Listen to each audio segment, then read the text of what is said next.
இது வரைக்கும் 2 பெருமாள் கோயில் பக்கத்துலேயே ஒரே இடத்துல இருந்து பார்த்துருக்கீங்களா? காஞ்சிபுரத்தில் அத்தி மரத்தால் செஞ்ச வரதராஜ பெருமாளை பார்த்துருப்பீங்க. அதே மாதிரி இங்கே அத்தி மரத்தால் செஞ்ச ரங்கநாத பெருமாளை உங்களால் பார்க்க முடியும்.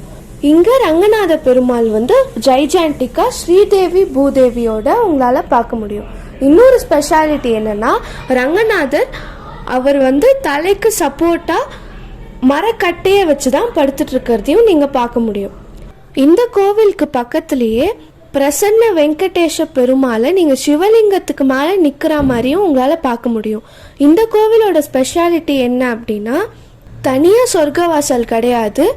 365 நாளுமே இந்த நித்திய சொர்க்கவாசலை கடந்து தான் உங்களால் சாமியை பார்க்கவே முடியும். இந்த 2 கோவிலுக்கும் பக்கத்துலேயே ஒரு அழகான குளமும் இருக்குது, அதையும் நீங்கள் பார்த்துட்டு போகலாம்.